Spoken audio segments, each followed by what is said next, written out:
एक शहर में एक औरत अकेली रहती थी। उसका अपना कोई नहीं था। इस बात से वह काफ़ी दुखी थी।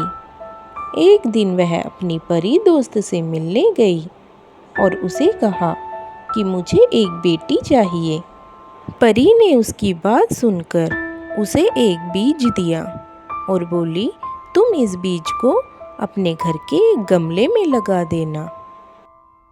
परी से बीज लेने के बाद महिला घर पहुंची और उसके बताए अनुसार बीज को अपने घर के गमले में लगा दिया।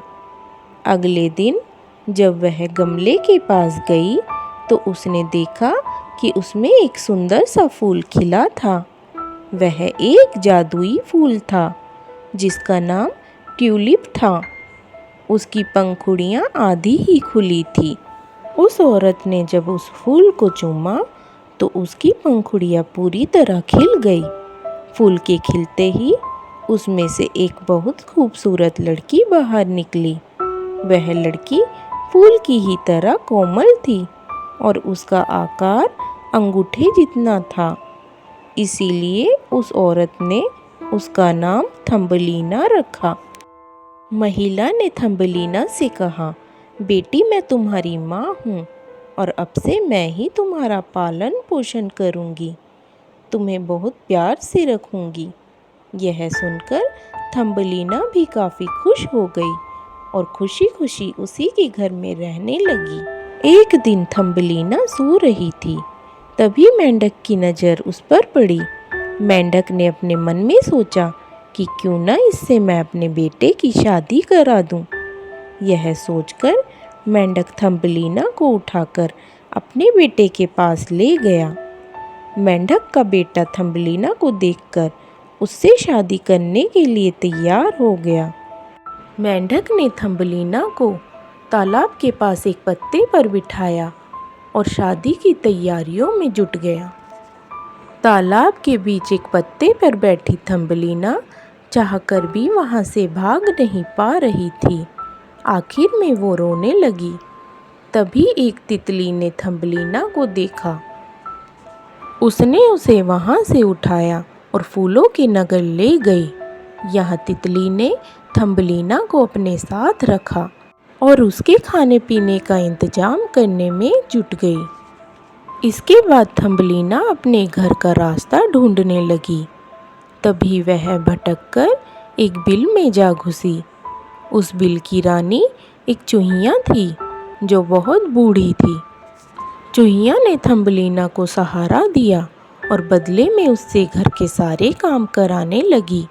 एक दिन उसके घर छछूंदर आया जिसका नाम मिस्टर मोल था। वो भले ही देख नहीं सकता था, लेकिन वो थम्बलीना की आवाज़ का दीवाना हो गया। मिस्टर मोल ने बूढ़ी चूहिया से कहा कि वो थम्बलीना से शादी करना चाहता है। दोनों की शादी चूहिया ने तय भी कर दी। तभी घर से बाहर मिस्टर मोल को छोड़ने जाते हुए थम्बलीना को एक चिड़िया मिली जो घायल और बेहोश थी। थम्बलीना तुरंत उसकी मदद करने लगी। बूढ़ी चूहिया और मिस्टर मोल ने उसे रोकने की कोशिश की, लेकिन थम्बलीना नहीं मानी। उसने दिन रात एक करके चिड़िया की देखभाल की। कुछ दिनों के बाद चिड़िया पूरी तरह से ठीक हो गई।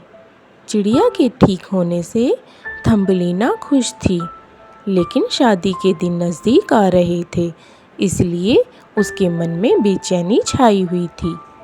थम्बलीना ने चिड़िया को सारी बात बताई। यह सुनकर चिड़िया ने कहा कि जल्दी से मेरी पीठ पर बैठ जाओ, मैं तुम्हें यहाँ से बहुत दूर ले जाऊँगी। थम्बलीना तुरंत उस चिड़िया की पीठ पर बैठ गई। चिड़िया थम्बलीना को वहाँ से बहुत दूर एक फूलों के देश में लेकर पहुँची। यहाँ फूलों के राजकुमार की नज़र थम्बलीना पर पड़ी। राजकुमार ने उसे देखते ही पूछा, क्या तुम मुझसे शादी करके यहाँ की रानी बनोगी? थम्बलीना को कुछ समझ नहीं आ रहा था। तभी चिड़िया वहाँ पहुँची और उसने बताया कि ये फूलों के राजकुमार हैं और अच्छे दिल के इंसान हैं। यह सुनकर थम्बलीना ने शादी के लिए हाँ कर दी। शादी के बाद थम्बलीना राजकुमारी बन गई और फूलों के देश में खुशी खुशी रहने लगी।